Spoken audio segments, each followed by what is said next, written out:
अस्सलाम वालेकुम and good evening. This is Kaiser Bari from बारी लॉ एसोसिएट्स। और आज की जो लेटेस्ट अपडेट्स हैं ये असाइलम के हवाले से हैं।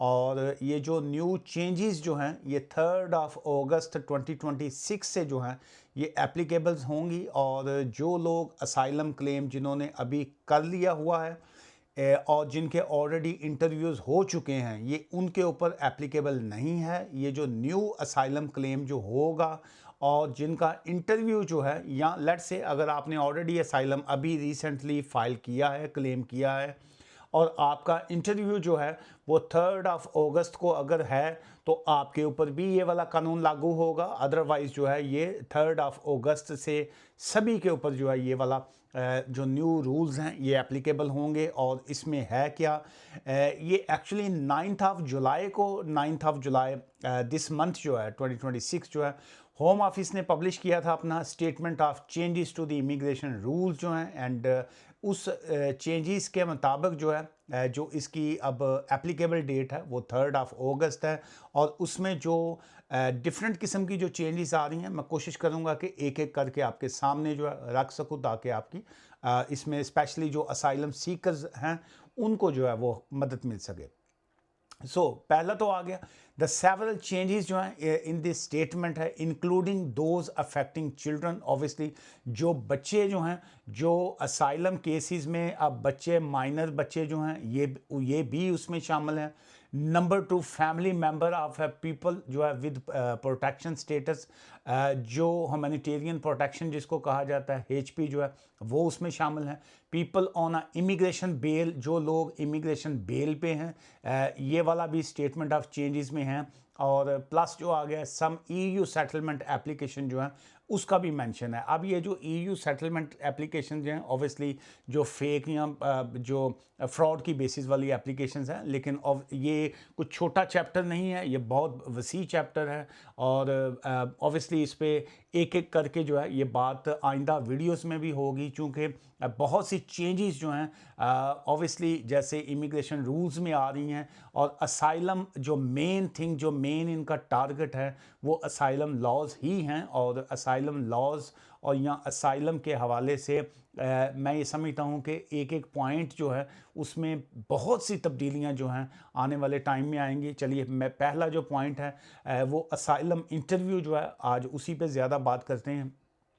असाइलम इंटरव्यू जो पहले जब आप एक तो जब असाइलम क्लेम होता है और आपको फर्स्ट डेट के ऊपर बुलवाया जाता है जिसको ARC कार्ड कहा जाता है, जब आपको कार्ड वो ऑफ़र करते हैं या कार्ड देते हैं, या जिसको आप इनिशियल स्टेज के ऊपर बायोमेट्रिक भी कह सकते हैं। बहुत से लोग उसको भी इंटरव्यू समझते हैं, लेकिन वो एक्चुअली वो इंटरव्यू नहीं होता, वो सिर्फ़ और सिर्फ आपका असाइलम क्लेम होता है जहाँ पे वो आपका बेसिक आपसे जो क्वेश्चंस हैं वो पूछते हैं, नाम, एड्रेस, आपका रीज़न फॉर असाइलम जो है वो क्या है, आपका जो नेशनैलिटी थी वो क्या है, जो आपके पास डॉक्यूमेंट्स हैं कौन से डॉक्यूमेंट्स से पे आपने ट्रैवल किया, अभी आपके पास पासपोर्ट है, वट एवर जो भी ये बेसिक सी एक इन्फॉर्मेशन होती है जो इनिशियल स्टेज पे ली जाती है, जिसको बायोमेट्रिक इनिशियल स्टेज वाला कहा जाता है, जिसके बाद आपको ARC आ जाता है। उसके बाद जब आपका मेन इंटरव्यू जिसको कहा जाता है वड्डा इंटरव्यू कह लो उन्होंने पंजाबी च, या इंग्लिश में उसको सब्सटेंटिव इंटरव्यू कहा जाता है। लेकिन बाज़कार जो है जब उस इंटरव्यू में कुछ मिसिंग पार्ट हो जाते हैं या उनको कुछ और इन्फॉर्मेशन चाहिए होती है तो वो फिर आपको सेकंड टाइम भी बुलवा लेते हैं। बहुत से लोगों को 3 टाइम भी इंटरव्यू हुए हैं, लेकिन मोस्टली जो है वो 1 या 2 टाइम इंटरव्यू होता है। 2 टाइम्स तो मोस्ट केसेस में होता था, लेकिन अभी उसको जो है वो 1 टाइम इंटरव्यू करना चाह रहे हैं। अब ये 1 टाइम इंटरव्यू की क्या कंडीशन है और इसका नाम जो है जो अब आइंदा से वो देंगे 3 अगस्त से, उसका नाम होगा जी asylum interview. Additional circumstances when interviews में बी ओमिटेड, जहाँ पे अगर उनको लगा कि जी के वाकया ही एक एडिशनल इंटरव्यू की ज़रूरत है तो वो कर सकते हैं। लेकिन उनका मेजर अब कोशिश यही है कि वो एक ही इंटरव्यू के ऊपर जो है आपके केस का जो है वो फाइनलाइज उसको कर सकें। एक ये बार बार ये मैं लाइन इसलिए रिपीट कर रहा हूँ कि अब आप असाइलम को इतना सादा नहीं ले सकते कि आप कहें कि चले हो गया, कुछ मिसिंग पार्ट्स हैं उसको हम नेक्स्ट में देख लेंगे।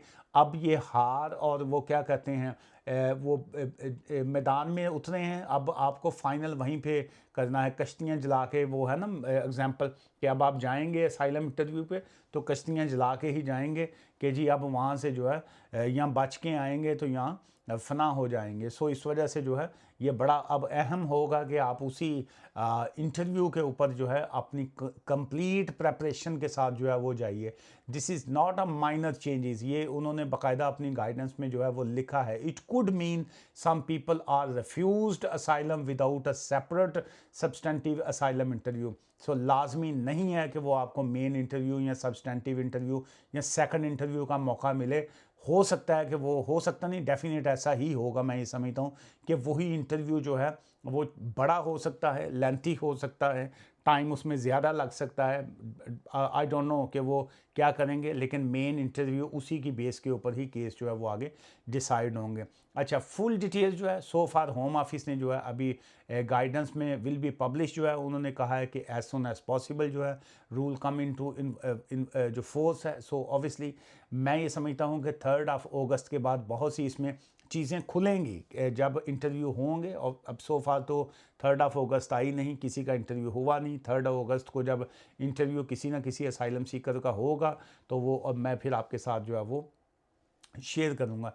इसमें एक और जो अहम पॉइंट है वो ये है कि claims may be treated as clearly unfounded जो है।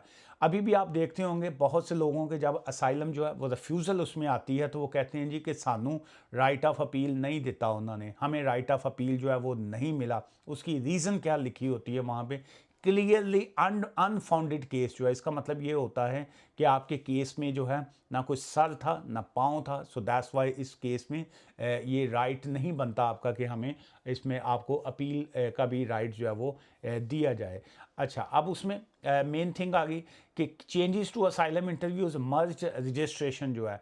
सो इसमें इसको मर्ज करने का मतलब ये होता है कि एक जो पहला आपका इंटरव्यू आ गया, सब्सटेंटिव इंटरव्यू आ गया, एडिशनल इंटरव्यू आ गया, उसी सभी को जो है वो मर्ज करके एक मेन जो है वो इंटरव्यू इसको देंगे। इस वजह से अगर ये वर्ड मर्ज इंटरव्यू कहीं पे या मर्ज असाइलम पढ़ें आप तो इसके ऊपर जो है कोई कन्फ्यूजन की ज़रूरत नहीं है कि जी अब पता नहीं की मर्ज जो है ये मर जाना कितों नवा आ गया। सो ये मर जाना नहीं है, ये मर्ज है। और ये जो है मार ना दे कहीं आगे जाके, लेकिन फ़िलहाल तो ये जो है ये इसी को कंक्लूड करके जो है वो करेंगे। अच्छा, फिर उसमें आ गया जी कि जो इन्होंने अपनी ही गाइडेंस में लिखा हुआ है कि एट द मोमेंट जो है असाइलम में जो है ये स्क्रीनिंग इंटरव्यू होता है। फर्स्ट जो है this is where the home office ask for a basic question, जिसका मैंने अभी आपसे इनिशियल स्टेज पे जिक्र किया कि जिसमें वो आप की नेशनैलिटी, आपका जर्नी, आपका क्लेम की रीज़न जो है वो पूछेंगे। और उसके बाद सेकंड आपका होता था जो सब्सटेंटिव इंटरव्यू है, जो लॉन्गर मेन असाइलम इंटरव्यू जो आ जाता है। Home office ask about a detailed जो है why you need a protection, आपने क्यों असाइलम क्लेम कर रहे हैं, क्या रीजंस हैं, क्या बैकग्राउंड है, उस मेन जो उसमें आ जाती हैं। सो अब उसमें क्या इसमें परमिशन टू वर्क या बाकी चीज़ों को तो सो फार उन्होंने डिस्कस नहीं किया।